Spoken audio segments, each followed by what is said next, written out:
Hi, welcome to my YouTube channel knowledge with रागिब।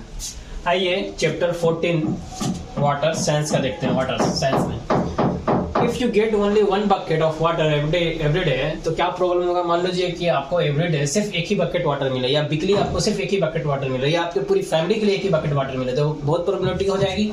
हाँ, use of water क्या है, जरूरी है। वाटर का इस्तेमाल करना बहुत जरूरी है। किस किस चीज में वाटर यूज हो रहा है, देखिए आइए। How much water to be use, कैसे हम वाटर को यूज करते हैं। ड्रिंकिंग में यूज करते हैं, जब बाथिंग यूज करते हैं, नहाते हैं तो पीते हैं, जब पानी पीना हो उसमें इस्तेमाल होता है। हाँ, खाना बनाने के लिए पानी डालना है, वॉशिंग यूटेंसिल्स, अगर बर्तन को धोते हैं तो आप बहुत डिफरेंट तरह के आप ऑब्जर्व कर पा रहे होंगे अपने सराउंडिंग में कि किस तरह से पानी का इस्तेमाल हो रहा है। जैसे अगर वीट आपको पौधा उगाना है उसमें भी पानी की जरूरत पड़ता है। एक केजी अगर पौधा उगाना चाहोगे ना वीट का, मान लो कि आप वीट का प्लांटिंग किए हैं, उसके बाद आप 1 केजी जब उससे मिलता है तो लगभग 500 लीटर जो होता है आपका वहां पे इस्तेमाल हो जाता है। फाइबर टू फैब्रिक, क्लॉथ बनाने के लिए, फाइबर से हमको फैब्रिक यानी क्लॉथ जब बना रहे हैं तो इस सबको ग्रो करने के लिए भी हम लोगों को क्या हो रहा है, वाटर का नीड है। इंडस्ट्रीज वगैरह जो है आपकी, वहां पे भी वाटर का सप्लाई होना चाहिए। Produce almost all thing that we use. Industries में हमारा क्या है, जितना चीज हम लोग आसपास में अपने देख रहे हैं सारा इंडस्ट्रीज में प्रोवाइड ये प्रोड्यूस हो रहा है, वहां से ही मिल रहा है, तो वहां पे भी हमको वाटर का नीड है। ठीक है, तो इंडस्ट्रीज आपका चैप्टर चैप्टर नहीं, मतलब इंडस्ट्री का सेटलमेंट के लिए क्या क्या जरूरी है, तो उसमें से एक ये भी है कि वाटर वहाँ नीड है। विदाउट वाटर आप इंडस्ट्री को नहीं रन कर सकता है। तो वाटर क्या है, तो हम लोग को वाटर, बिना वाटर हो नहीं सकता है। सारे जगह पे वाटर अगर नहीं होगा तो प्रॉब्लम हो जाएगा, वाटर की कमी रहेगी। तो कैसे, कहाँ कहाँ यूज हो रहा है ये देख रहे हैं। अगर ये बिना वाटर का क्या ये सब कर सकते हैं, नहीं कर सकते हैं, तो प्रॉब्लम हो जाएगा। तो अब देखिए, बुक है, बुक का जो पेज है, आपकी किताब पढ़ रहे हैं आप, किताब में जो आपके पेज हैं उसको बनाने के लिए भी वाटर का इस्तेमाल होता है। ठीक है, तो where do we get water from, कहाँ से ये सब वाटर आएगा, कहाँ से मिल रहा है वाटर, या जो मिल रहा है हम लोग प्राप्त तो कर रहे हैं, लेकिन कहाँ से।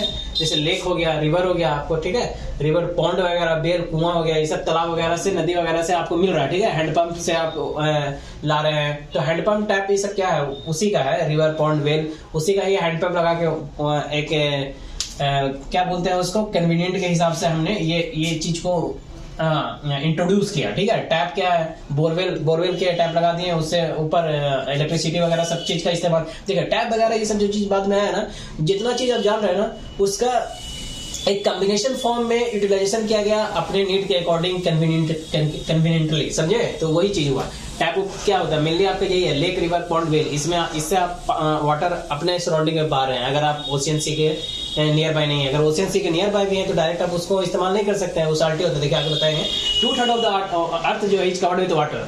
आप देखिएगा ना, तो अर्थ का 2/3 पार्ट जो है वो वाटर से ही कवर है, उसमें वाटर ही है। ज्यादा से ज्यादा पार्ट जो है अर्थ का वो वाटर से कवर है। 2/3 पार्ट आपका वाटर, लगभग 75% जो है धरती का जो पार्ट है, भाग है, वो उसमें वाटर है। ठीक है, अब देखिए, मोस्टली वो वाटर आपको ओशियन और सी में मिलेगा। मोस्टली आपको क्या है, ओशियन और सी ही है, जो 75% का मैक्सिमम भाग जो है आपका ओशियन सी ही कवर किए हुए हैं। तो देखिए, अब ओशियन सी में जो वाटर होता है वो साल्टी नेचर का है। वाटर कैसा होता है, वहां पे सलाइन वाटर होता है, यानी साल्टी नेचर होता है, उसमें साल्ट होता है उस वाटर में। तो not fit for drinking, agriculture and industries, drinking के लिए वो सही नहीं है। अभी आगे पड़ जाएगा, TDS वगैरह आता है कि उससे ज्यादा 200 TDS, कितना TDS के बीच में आता है तो पानी से पिया जाता है, तो प्रॉब्लम होगा। तो जैसे जैसे एजुकेशन एक्सपेंड हुआ, जैसे जैसे चीजों को आप मालूम होते जाएगा ना, तो आप चीजों को देखते जाइएगा, समझते जाइएगा कि अच्छा ऐसे हुआ था तो ये प्रॉब्लम क्रिएट हो गया इसके वजह से। तो वही चीज आपको बता रहे हैं कि ये फिट नहीं है वाटर, सलाइन वाटर। ठीक है, अब क्यों नहीं फिट है, उसके लिए है चीजें आएगी, आगे बताएंगे। ठीक है, एग्रीकल्चर के लिए भी ठीक नहीं है। एक बस ओवरव्यू आपको रफली दिखाने की कोशिश कर रहे हैं कि आप माइंड में कुछ ऐसा मत फिट करके रख लीजिए कि ऐसा ही होता है या ऐसा ही होगा। इसलिए एक थोड़ा सा आपको ओवरव्यू देते हैं कि आपका ब्रेन थोड़ा एक्सपैंड हो, आप थोड़ा ब्रॉडली सोचे कीजिए। एग्रीकल्चरल और इंडस्ट्री में जो भी इक्विपमेंट वगैरह आप इस्तेमाल कर रहे हैं, अगर साल्टी वाटर जाएगा ना तो वो चोक हो जाएगा। ठीक है, इस वजह से भी। तो अभी और डिटेल में जाने के लिए आप आगे जाइएगा तो वहां पे पढ़ने के लिए मिलेगा। वाटर जो है यहाँ पे नीड ही नहीं है आपको। ठीक, देखिए एक राइम दिया गया था, इससे क्या देख रहे हैं कि ज्यादा मैक्सिमम पार्ट कौन रखा है, ओशियन रखा 75% वाटर, लेकिन सलाइन है। लेकिन ये क्या है, ना ड्रिंकिंग के लिए फिट है, ना एग्रीकल्चर, ना इंडस्ट्री, ना ड्रिंकिंग के लिए फिट ही नहीं है। तो एक राइम दिया था, एक HT क्लोरीज है, राइम दिए थे, ये लिखे थे कि water everywhere, not any drop to drink. हर जगह वाटर है, लेकिन एक ड्रॉप ड्रिंक करने के लिए एक ड्रॉप भी नहीं है, मतलब इस्तेमाल लायक एक ड्रॉप भी नहीं है वो। ठीक है, तो अब देखिए सवाल ये उठता है कि ये जो पॉन्ड है, रिवर है, हाँ, ज्यादा मैक्सिमम कहाँ है? ओशियन सी में है पानी। तो ये जो पॉन्ड और रिवर में जो आपका आ रहा है, जो यहाँ ये जो है ओशियन से सी, फ्रॉम देयर से कहाँ आता है? पॉन्ड और रिवर में जो आपका आप पानी जो देख रहे हैं, ठीक है, वो सलाइन नहीं है, ठीक है। यहाँ पे आप देख रहे हैं तो ये साल्टी वाटर है, लेकिन पॉन्ड और रिवर में जो देख रहे हैं इसकी साल्टी होने की वजह क्या है? हर चीज देखिएगा ना आप तो कहीं ना कहीं साल्ट से है, तो जितना भी है सब ड्रेन होके कहाँ जाता है? अल्टीमेटली रिवर पॉन्ड होते हुए सब ड्रेन होके कहाँ जाता है? ओशियन में। वो देखिए वो आएगा, आगे बताएंगे, भी मिक्स हो जाएगा आपका। तो फ्रॉम देयर क्या होता है, इतना याद है कि इतना ध्यान रखना है आपको सिर्फ कि ओशियन में साल्टी नेचर का होता है, ठीक है। अब साल्ट होने की वजह से उसकी डेंसिटी भी हाई होती है। अभी यहाँ पे देखिएगा कि ऐसे आप देखते होंगे कि बड़ा अजीब सा आपको सुनने में लगेगा कि पानी में चीजें तैरती हैं। पानी में आप जा रहे हैं, तैर रहे हैं, आप कहीं जाइएगा पानी में, आप डूब मतलब तैरते नहीं है, डूब जाते हैं। अगर आपको तैरना आता है तो तैर सकते हैं, नहीं तो कहीं पानी में जाइएगा तो आप डूबिएगा ही, तैरने का कोई जरूरत ही नहीं है, आप छला जाइएगा। तो उसके डेंसिटी पे डिपेंड करता है आप क्यों डूब रहे हैं, क्यों छला रहे हैं। अब देखते होंगे डेड बॉडी क्या हो जाता है, फ्लोट करता है पानी पे, वो डूबता नहीं है। तो अगर बहुत सा जगह जगह पे भी डिपेंड कर रहा है कि उसका डेंसिटी कैसा है, वो सारे कुछ क्या हो डेंसिटी के हिसाब से हो रहा है।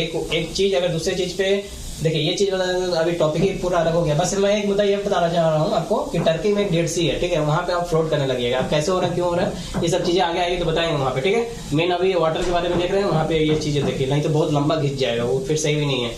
जो मेन टॉपिक है वो मेन टॉपिक से भटक जाएगा। देखिए ओशियन से क्या है, फ्रॉम देयर पॉन्ड, रिवर, इसमें जो वाटर होता है, कभी आप देखते होंगे, इसको आप पी के देखिएगा कभी, तो ये सलाइन आपको नहीं दिखेगा, साल्टी वाटर ये नहीं रहता। तो यहाँ से जो वाटर आ रहा है वो कहाँ से आ रहा है? जैसे अगर ओशियन सी से maximum water pond, river, well, इस सब में जो वाटर है वो कहाँ से आ रहा है, ठीक है। तो यही से एक्चुअली आ रहा है। अब क्या यहाँ से जो वाटर आ रहा है पॉन्ड, तो ये भी होना चाहिए सलाइन, लेकिन ये सलाइन नहीं होगा, इसमें साल्टी वाटर नहीं होता है। कैसे? तो हम लोग देखे भी थे कि जब एक एक्सपेरिमेंट किया था वाटर और साल्ट लेके, तो इवेपोरेशन हुआ था, तो क्या हुआ था कि साल्ट रह गया था, वाटर चला गया था, ठीक है। तो इस तरह से अब विजुअलाइज हो रहा है कि इसका जरूरी नहीं है कि यहाँ वाला वाटर अगर यहाँ जा रहा है तो किस तरह से जा रहा है, इवेपोरेशन के थ्रू जा रहा है, आगे और थोड़ा डिटेलिंग करेंगे हम। तो जरूरी नहीं है कि वो साल्टी ही होगा, देखा ना, एक जगह से दूसरी जगह जा रहा है, लेकिन प्रोसेस देखिए क्या हो रहा है उसके बीच में, ये चीज भी आपको देखना है। ये नहीं कि बस यहाँ से यहाँ गया तो मतलब डायरेक्ट, वो नहीं होता, ठीक है। किस प्रोसेस हो रहा है, तब तो आपको विजुअलाइज होगा क्लियरली कि क्या क्या हुआ उसमें, तो क्या होना चाहिए, क्या नहीं होना चाहिए, क्या होगा कि नहीं होगा, तब आप विजुअलाइज कर पाइएगा। तो इस तरह से यहाँ पे लेकिन सलाइन नहीं होगा। तो अब देखिए कि ये आ रहा है इस तरह से, तो कहाँ से आ रहा है? जैसे ओशियन सी से पानी ही, वाटर रिवर में जो पानी आ रहा है वो ओशियन सी से आ रहा है, तो कैसे आ रहा है, ये सवाल होना चाहिए। क्या ये साल्टी है तो ये भी साल्टी होगा, तो नहीं होगा साल्टी, जो तो थोड़ा सा आपको विजुअलाइज किया, आगे और करवाता हूँ। उसके बाद कैसे अब आ रहा है ये चीज देखिए, तो यहीं पे आता है आपका वाटर साइकिल। ये वाटर साइकिल के थ्रू ही होता है कि चीजें एक जगह से दूसरी जगह हो रही हो। देखिए मान लीजिए आप spilled water on floor dry up, अगर पानी आप छिड़का हुआ सरफेस पे देखिएगा, फ्लोर पे देखिएगा, तो क्या होता है वो कुछ देर में सूख जाता है। क्यों सूख जा रहा है? या आप भीगा हुआ कपड़ा, वेट क्लॉथ अगर आप पसारते हैं, कपड़ा पसारते हैं भीगा हुआ, या वेट रोड है, तो ये सब क्या हो जाता है, सूख जाता है। या रेन होता है तो वाटर कहीं आपका क्या हो गया, डिपॉजिट हो गया कहीं पे वाटर, तो वो क्या हो जाता है, सूख जाता है कुछ समय के बाद। तो water seems to be disappear. इस सब जगह पे क्या होता है, अगर वेट क्लॉथ है देखिएगा तो वाटर क्या हो जाएगा, कुछ देर के बाद आपको मालूम पड़ेगा कि सूख गया, वाटर वहां से डिसअपियर हो गया। तो कैसे हो रहा है ये चीज, ये देखिए, where does this water go, actually water वहां पे था नहीं है, कहाँ चला गया वाटर, सवाल उठता है ना। तो वाटर इवेपोरेट कर गया, वाटर क्या हो गया, इवेपोरेट कर गया। मतलब इवेपोरेशन आपको पढ़ाए थे कि वाटर क्या होता है, वाटर से वाटर वेपर बन जाता है, तो वो इवेपोरेट कर गया। ऑन हीटिंग क्या, देखिए वाटर जो है बेसिकली ऑन हीटिंग पे वाटर चेंज किया जाता है वाटर वेपर में। हीटिंग आप जब कीजिएगा तो वाटर क्या हो जाएगा, वाटर वेपर पे चला जाएगा। लेकिन कहीं जरूरी नहीं है कि हीटिंग करने के लिए आपको आग ही लगाना पड़े, सनलाइट से भी हीट आ रहा है, किसी तरह से हीट होना चाहिए, ठीक है, तो वो इवेपोरेट कर जाएगा। अब 100 डिग्री सेंटीग्रेड जब हीट हो गया तो स्टीम हो गया। समझ रहे हो, कैटेगराइज क्या है, इवेपोरेट के लिए क्या होना चाहिए कि आपको 100 डिग्री सेंटीग्रेड की जरूरत नहीं है, ठीक है। इवेपोरेशन विदाउट 100 डिग्री सेंटीग्रेड भी होगा, इवेपोरेशन होता है। तो ये देखिए बिलो 100 डिग्री सेंटीग्रेड जो होता है उसी को एक बेसिकली नाम दिया गया इवेपोरेशन। रूम टेम्परेचर भी इवेपोरेशन होता है, पढ़ाया था आपको। अब देखिए मान लीजिए कि इसके लिए आप एक गिलास लीजिए, एक बीकर लीजिए, उसमें आप साल्ट प्लस वाटर रखिए, साइडों में रख दिए, और एक सनलाइट में रखिए आप साल्ट प्लस वाटर, यानी रूफ टॉप पे रख दिए, छत पे रख दिए, यहाँ पे लाइट आ रहा है, तो ओशियन वाटर आप उठा के लाइए और रखिए। तो क्या देखिएगा आपकी साल्ट निकल जाए, ये वाटर डिसअपियर हो जाएगा, साल्ट यहीं रह जाएगा। तो इससे आप विजुअलाइज कर रहे हैं ना कि ओशियन सी से जो पॉन्ड रिवर में जा रहा है वाटर, वहां पे साल्ट नहीं रह रहा है। क्यों? क्योंकि यहाँ से अगर ओशियन या सी में इवेपोरेशन होगा तो यहाँ से साल्ट इसी पे आ जाएगा और वाटर सिर्फ वहां चला जाएगा, ऊपर चला जाएगा। वहां से फिर पॉन्ड रिवर में कैसा आ रहा है, वाटर साइकिल हम अभी चैप्टर ही स्टार्ट किया ना, बताएंगे आगे। अब देखिए तो यहाँ पे आप इस चीज को विजुअलाइज कर पा रहे होंगे कि जरूरी नहीं है ठीक है, क्यों? क्योंकि प्रोसेस में ऐसा ही हो रहा है। और वार्म एयर जब आप देखते हैं, वार्म एयर क्या करता है, जितना भी वार्म एयर है, गर्म एयर जो होता है वही ना प्रोवाइड करता है heat for evaporation of water. Source of heat आप देख सकते हैं, कहीं सनलाइट हो सकता है, कहीं आप आग लगा के कर सकते हैं। तो जैसे ही सनलाइट आ रहा है तो एयर को क्या कर रहा है, एयर को जैसे आप मान लीजिए कि यहाँ से आपका वाटर इवेपोरेट हुआ, तो वो वाटर क्या है, यूजुअली आप विजिबल नहीं होता, वो एयर में जाके मिक्स हो जाता है। अब देखिए वार्म एयर जो है, जैसे सनलाइट आ रहा है तो एयर को क्या कर रहा है, वार्म कर रहा है, गर्म कर रहा है। तो ये क्या कर रहा है, प्रोवाइड्स कर रहा है, यही तो प्रोवाइड्स कर रहा है हीट, कि वो वाटर को हीट्स प्रोवाइड कर रहा है ताकि वो इवेपोरेशन हो सके। ठीक है, हीट्स प्रोवाइड करने का मतलब क्या है कि हीट से प्रोवाइड कर रहा है। हीट करने का मतलब ये नहीं कि 100 डिग्री सेंटीग्रेड जरूरी है, कम रूम टेम्परेचर में भी होता है, तो वो हीट प्रोवाइड कर रहा है इवेपोरेशन। क्योंकि अभी जो सनलाइट से हीट आ रहा है, आपके आसपास सराउंडिंग का टेम्परेचर कितना, मान लीजिएगा आप जहाँ पे रह रहे हो वहाँ पे टेम्परेचर कितना, 25 से 30 से 35 है, तो उससे तो वही आपके सराउंडिंग में टेम्परेचर बना हुआ रहेगा। वेदर में हम लोग देखते हैं कि हमारा टेम्परेचर अभी कितना चल रहा है, कभी ठंडी होती है तो कम होता है टेम्परेचर, गर्मी होती है तो 20, 25, 30, 35, 40 होता है, आपके लोकेशन के हिसाब से होता है। तो वो जो सनलाइट आ रहा है वो उस तरह का, तो वो आप जहाँ भी लोकेशन पर रह रहे हैं उसी इन्वायरमेंट का टेम्परेचर उस तरह का कर देगा। तो उस हिसाब से ही आपका क्या होगा, तो वो क्या करेगा, अगर मान लीजिए कि आपका वेदर का 25 डिग्री है तो सारे सराउंडिंग में ऑलमोस्ट सबका नियर बाय क्या होगा, 25 डिग्री सेंटीग्रेड एयर में जो टेम्परेचर होगा आपको महसूस होगा। तभी तो 25 डिग्री सेंटीग्रेड बताया जा रहा है कि टेम्परेचर है वेदर का। तो उसके लिए तो ये हीट जरूरी है। ठीक है, तो बेसिकली कैसे हीट हो रहा है वो भी थोड़ा सा आपको दिखाया मैंने विजुअलाइज करवाया। तो बेसिकली यही हीट जरूरी है फॉर इवेपोरेशन ऑफ वाटर के लिए। तो जितना भी ऑल ओपन सरफेस पे आप इवेपोरेशन देख सकते हैं। ठीक है, इवेपोरेशन होकर ऊपर चला जाता है। ठीक, अब ओपन मान लीजिए आप क्लोज रेफ्रिजरेटर में रख दिए सामान, तो क्या इवेपोरेशन होगा वहाँ पे, बताइए, इवेपोरेशन होगा वहाँ पे। तो चीजें जो होनी चाहिए ओपन सरफेसेस होनी चाहिए, तभी तो क्लियरली वो इवेपोरेट करेगा वहाँ पे।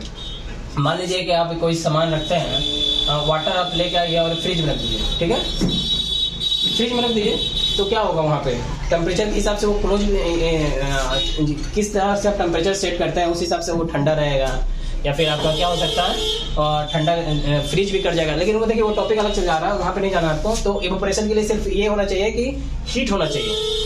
वार्म एयर जो होता है वो हीट प्रोवाइड करता है, जिससे इवेपोरेशन होने लग जाता है। अब इवेपोरेशन स्लोअर होगा या फास्टर, ये डिपेंड करता है कि कितना हीट प्रोवाइड कर रहा है। जो एयर वार्म हो रहा है या डायरेक्ट आप हीट दे दिए तो भी आपका होगा। अब डायरेक्ट हीट दीजिएगा तो इवेपोरेशन नहीं ना होगा। 100 डिग्री सेंटीग्रेड पे क्या हो जाता है आपका स्टीम, वो डायरेक्ट दूसरा चीज हो जाता है, वो इवेपोरेशन उसको नहीं बोलते हैं, उसका एक अलग टर्मिनोलॉजी नाम है। ठीक है, देखिए अब तो स्लोअर होगा या फास्टर होगा किस चीज पे डिपेंड कर रहा है, स्लोअर या फास्टर होगा वो डिपेंड कर रहा है कि आपका एयर कितना हीटेड है, उस चीज पे डिपेंड कर रहा है। डायरेक्ट सनलाइट में रख दीजिएगा, अगर मान लीजिए कोई एक शैडो वाला में रख दीजिए तो यहाँ पे भी होगा इवेपोरेशन, लेकिन स्लो होगा। अगर सनलाइट में रखते हैं तो डायरेक्ट उसको हीट मिल रहा है, तो उससे क्या होगा, फास्टर होगा इवेपोरेशन वहाँ पे। तो स्लोअर फास्टर इससे डिपेंड कर रहा है। तो loss of water from plants, plant से जो वाटर हम देख रहे हैं कि अभी वाटर जो है प्लांट से भी लॉस हो रहा है, तो वो उस प्रोसेस को हम लोग ट्रांसपिरेशन बोलते हैं। अब ऐसा नहीं कि वहाँ पे कुछ और बोल दिया, उस प्रोसेस को हम लोग ट्रांसपिरेशन बोलते हैं। जो वाटर प्लांट जो होता है जिसमें उसके पास जो लिव्स होता है वहां से भी जो वाटर कम आउट होता है ना उसको ट्रांसपिरेशन बोलते हैं। तो जैसे 1 kg वीट, देखिए वाटर कितना यूज हो रहा है, 500 लीटर वाटर हमको इस्तेमाल हो रहा है 1 kg वीट पैदा करने के लिए। एक पेज बुक का 1 पेज बनाने के लिए 2 ग्लास का वाटर का इस्तेमाल होता है, तब जाके 1 पेज बुक मेरा बन पाता है फाइनली।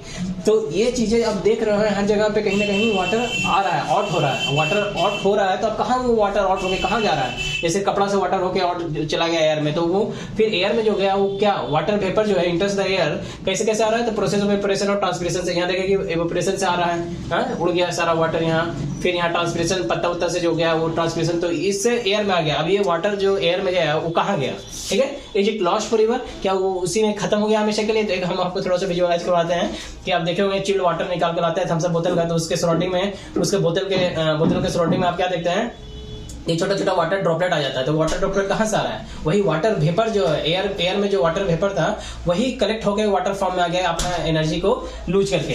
तो देखिए एक्चुअली हाँ, तो देखिए वो चीजें अब वहाँ पे आप आएंगे ना, फ्यूजन बहुत तरह का होता है, वेपोराइजेशन होता है, किसको अभी ये एवेपोरेट हो रहा है, कब वेपोराइजेशन हो जाएगा। तो अभी जो एवेपोरेट बता रहे थे एवेपोरेट भी फोकस करना है, ठीक है। तो अभी हम उतना नहीं बताना चाह रहे आपको, सिंपल जो है मुद्दा पे बात करना चाह रहे हैं कि ये लॉस्ट फॉरएवर। तो क्या अगर वो जो एयर में वाटर आया क्या वो हमेशा के लिए लॉस्ट हो जाएगा, तो नहीं, लॉस्ट नहीं होता। देखिए इसके पार्ट 2 में बताते हैं।